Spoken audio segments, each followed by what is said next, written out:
Assalamualaikum warahmatullahi wabarakatuh. Perkenalkan, nama saya Muhammad Sirojul Munir dari Program Studi Bimbingan dan Konseling Pendidikan Islam Institut Agama Islam Negeri Kudus.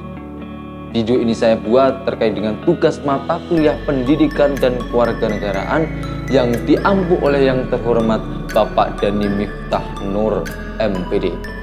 Dalam video kali ini nanti saya akan mencoba membahas tentang materi-materi yang akan saya sampaikan nantinya.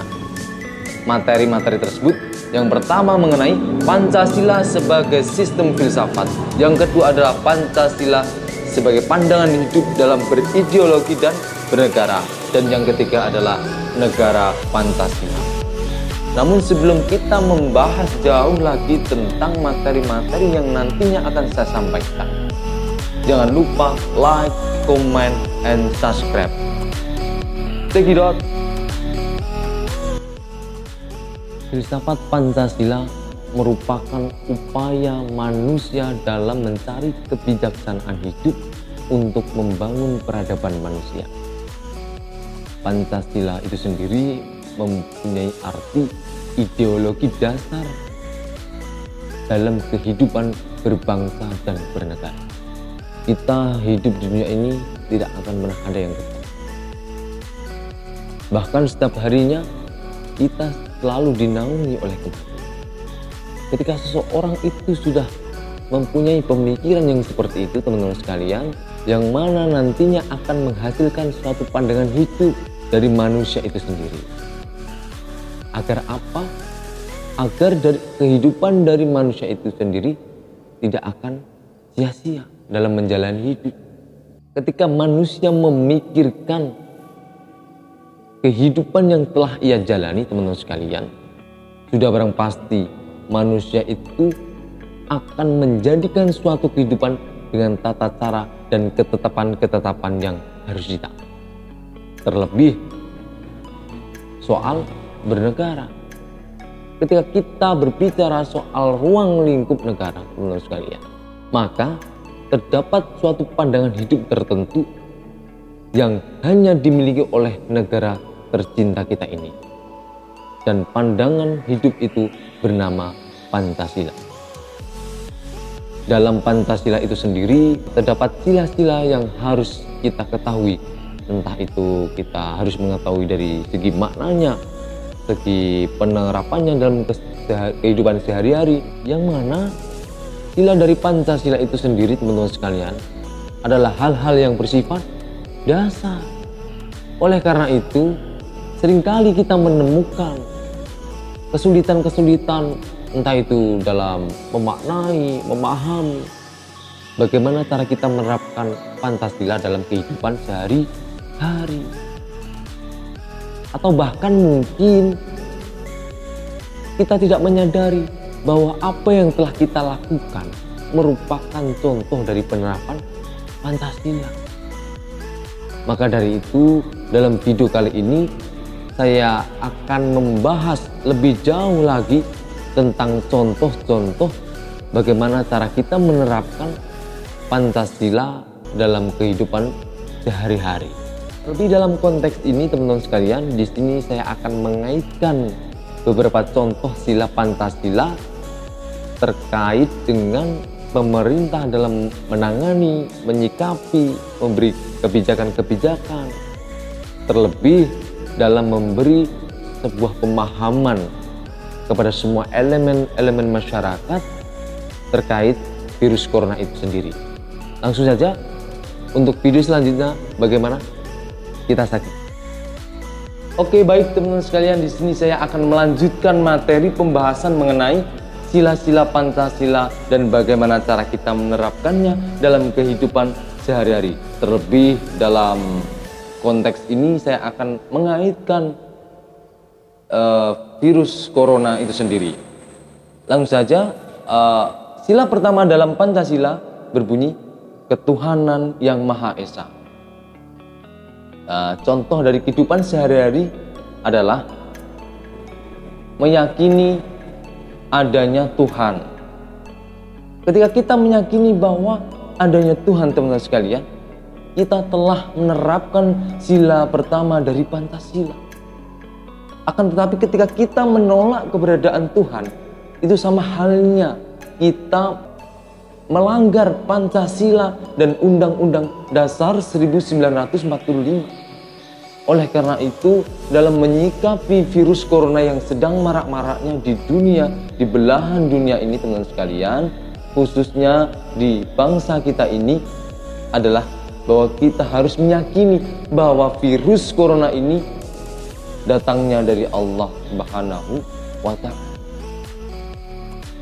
Dan kita harus yakin bahwa nantinya pun virus ini akan musnah atas kehendaknya.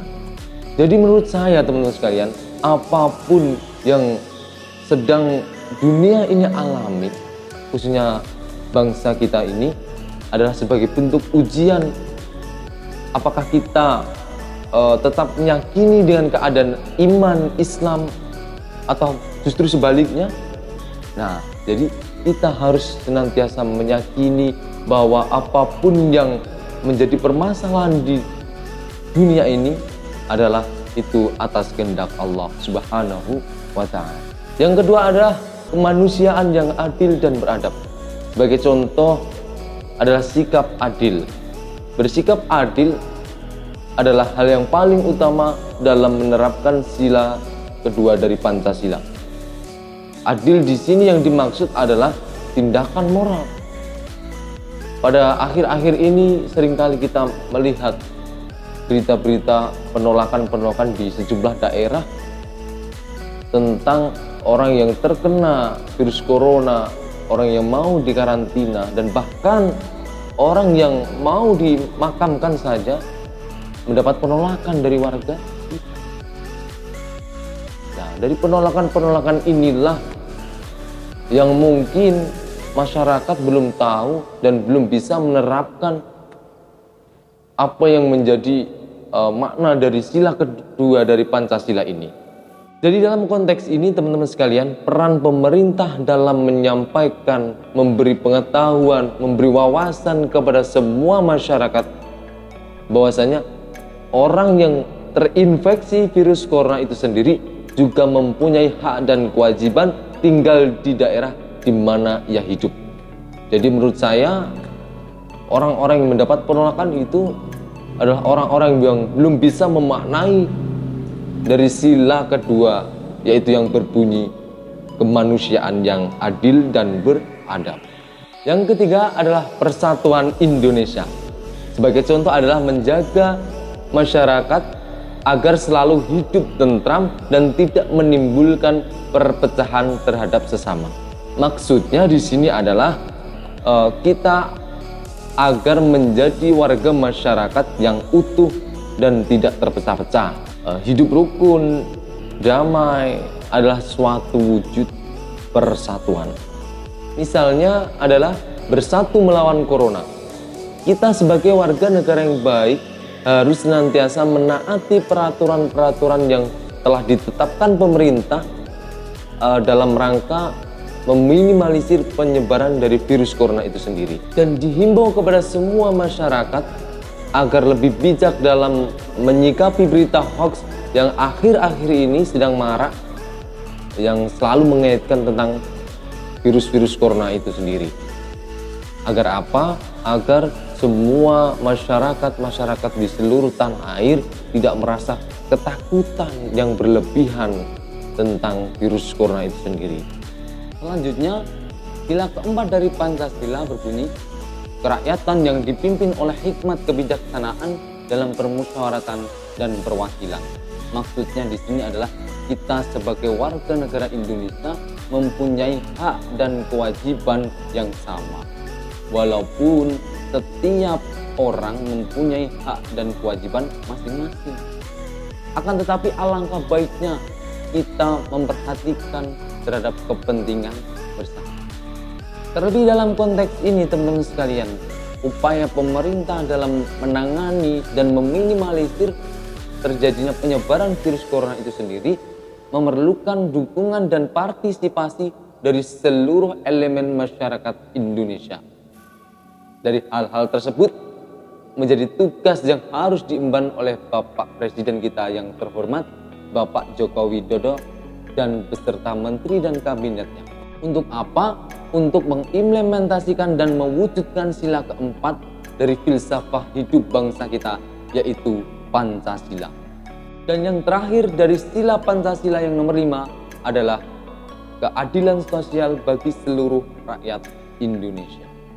Maksudnya di sini adalah pemerintah dalam memberikan kebijakan-kebijakan dalam meminimalisir penyebaran virus corona itu sendiri harus dapat diterima oleh semua kalangan masyarakat Indonesia, agar kebijakan-kebijakan yang ditetapkan pemerintah dalam upaya pencegahan virus corona ini dapat diterima dari semua pihak kalangan masyarakat. Oleh karena itu, teman-teman sekalian, pemerintah dalam memberikan kebijakan-kebijakan dalam upaya menangani virus corona ini harus sesuai dengan sila kelima, yaitu keadilan sosial bagi seluruh rakyat Indonesia, yang mana nantinya agar kebijakan-kebijakan tersebut dapat diterima oleh semua kalangan masyarakat Indonesia.